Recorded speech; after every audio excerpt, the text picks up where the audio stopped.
first, the French president is in the Lebanese capital. Emmanuel Macron in Beirut 2 days after a blast ripped through the city, killing 135 people and wounding 5,000 others.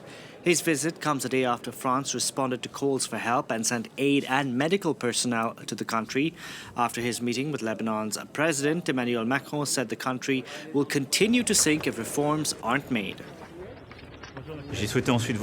I want to meet with all Lebanese political forces for very frank discussions, because beyond the explosion, we know that the crisis here is severe. It implies a historic responsibility for the current leaders. This crisis is political, moral, economic, and financial, and the primary victim is the Lebanese people. It demands immediate action. Emmanuel Macron speaking there. Now, for more, we can go across to France 24's Leila Molana-Allen standing by in Beirut. Leila, you know, the French president spoke earlier, and one of the things he said is he will ensure that French aid will not go into corrupt hands. How can he do that? Well, that's an incredibly difficult thing for him to try and do now. Of course, that allegation that is flying around within Lebanon is to do with the way many Lebanese people feel about their government. And of course, that's where last year's protest movement came from, feeling that the government here has for years been corrupt and self-interested, more concerned with their power than with the people of the country. Many people here concerned that if the money, the aid money that the international community is now agreeing and pledging to give gets into their hands, it will be spent according to sectarian interests, according to where the votes come from rather than where it's needed most. I was just walking through this area just behind me, Gemesi, where Macron was just a couple of hours ago. He was absolutely mobbed by people handing him and shouting slogans like, "We want the downfall of the regime, the people want the downfall of the regime," shouting, Michel Aoun, you must go," because he just met with President Michel Aoun. And I saw a sign that said, "Macron, help us. Do not give a euro to those criminals," obviously referring to the politicians. However, it's incredibly difficult to make sure that happens because, of course, the government here are the official partners when working with the country. If you're an international politician, who else do you work with? There are aid organisations on the ground. Canada has just earmarked $5 million for aid here, but has said that at least 1.5 million of that is going straight into the hands of organisations like the Lebanese Red Cross here, rather than going through the government. That's one way of trying to do it, but of course, very difficult to say to the government here, we are not going to give you money, we're only giving it to NGOs, because of course the government will say, well, we're hosting you and it's our decision how to reconstruct our country. You can't take that decision out of our hands. So without creating a political firestorm, what Emmanuel Macron seemed to be trying to do today was say, I am willing to still work with these politicians, but we need some sort of new pact on how we're going to work, and you still need to start putting in those reforms we've been asking for months, and we need to know where this money is going. Leila, the rush is on to save lives in the country. This after that blast killed 135 people, 5,000 wounded. Do we have any idea on how many people are missing?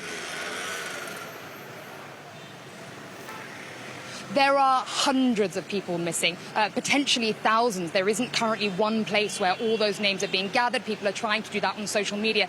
But at the moment, really, the effort is just finding people, whoever they may be. There's so much rubble still lying around, trying to lift rubble off bodies all around the port. Some amazing discoveries. Last night, a man was found who'd been alive in the sea for 30 hours. He was still alive. A young girl found under rubble next to the port. She was still alive too. So there is still a chance for these people, and with search and rescue teams coming in from international donors now, all starting today. The Brits sent in sniffer dogs. That effort now is on the rise because Beirut, of course, doesn't have the facilities to do that on its own. There's hope some of these people may still be found, but desperate families, of course, searching every hospital they can think of, and people trying to catalogue names. But with so many people unconscious and with head injuries, it's going to take quite a while to figure out where people are, and for families to know whether the people they are missing are dead or alive. Leila, yesterday when we spoke, you know, the mood in the city, the capital, seemed to be one of shock. What's the mood like in Beirut today? The mood is very different today. Yesterday was shock, disbelief, despair. Of course, there's still despair today, but there's something else as well. It's like an army has mobilized today in Beirut, but it's a citizen army. crowds and crowds of young people storming through the streets, and they're armed. They're armed with brooms. They're armed with shovels. Whatever they can find, this mass cleanup operation that you can see behind me, the streets are absolutely mobbed and they're determined. There are volunteers out on the street also handing out food, handing out water, and everywhere you look, this scene of devastation, people working together. You can see just behind me, and we're in this area, Gemmayzeh, which is one of the hardest hit, one of the most famous areas in Beirut, previously full of restaurants and nightlife and many banks too and offices.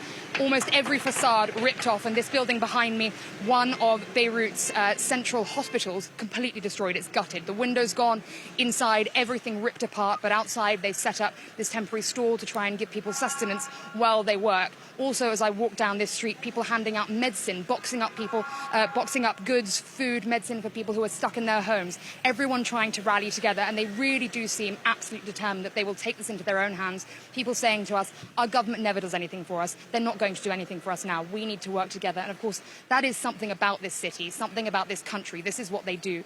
There may be sectarian divisions. That may be one of the famous things about Lebanese politics. But people come together in a crisis, and they are working together to try and rebuild what they can of this city, to clean it up, and to help people where they need it. People are resilient, clearly. Leila Molana-Allen, thank you very much for that.